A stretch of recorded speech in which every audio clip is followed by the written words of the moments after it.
It's almost 8 weeks since a fire tore through rural properties on the outskirts of Coonabarabran in northwestern New South Wales, destroying 53 homes. Reporter Liv Casbin was on the ground as the fire burnt out of control and spent time with those affected.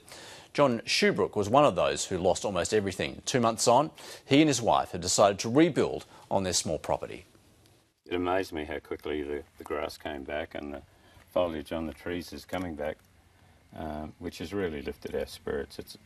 It's a beautiful area to live, and we think we'd like to stay here now. Now that's a bit of a breakthrough for you, because when we were here last, you hadn't decided whether you rebuild. The ground was just charred. There wasn't a blade of grass. There wasn't a leaf on a tree, and I thought you couldn't. It was so hot. I thought you couldn't live in this environment. Everywhere you walk, you'd be tracking black ash through everything. But we've had some heavy rainfalls, and that's just transformed the countryside, which is wonderful. Yeah. The house is in much the same state as it was when the fire ripped through. Have you had a few hold-ups with insurance? Yes, but not the fault of the company, it's the fault of the house. It was such a unique house. It wasn't a standard design from a standard building company. It was built by the previous owner, and it had a lot of artisan features in it, a lot of stained glass windows and lead light, timber cathedral ceiling, and a handrail for the spiral stair made out of tree branches. And even that handrail didn't have a single nail. It was all done with glue and pegs.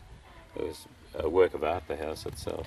You have had a few issues with NRMA though, because your insurance policy had lapsed on the contents insurance. Yes, that's correct.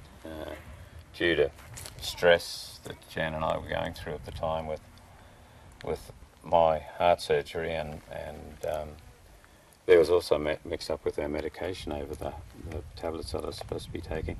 Being sort of in Coonabarabran with my heart specialist in Brisbane makes it difficult. And also our daughter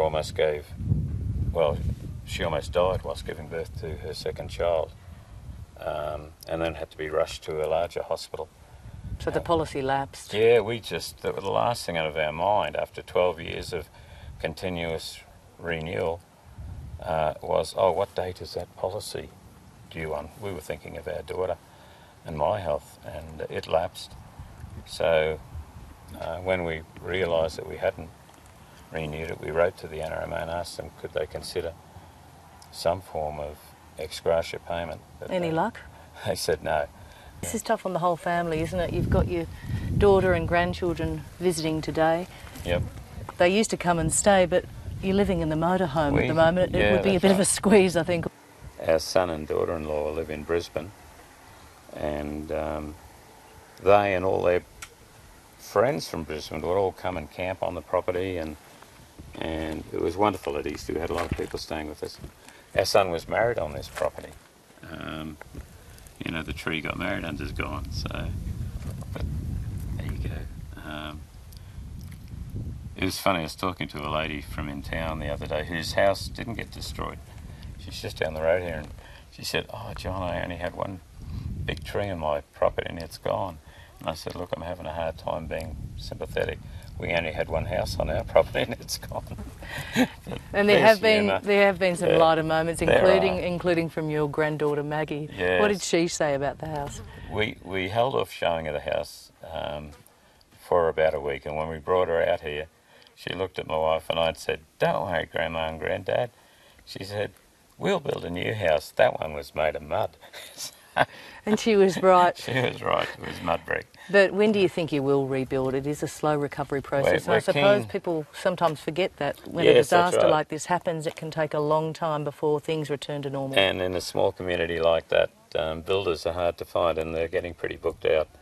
So we estimate we probably won't see a house on this property inside a year and a half.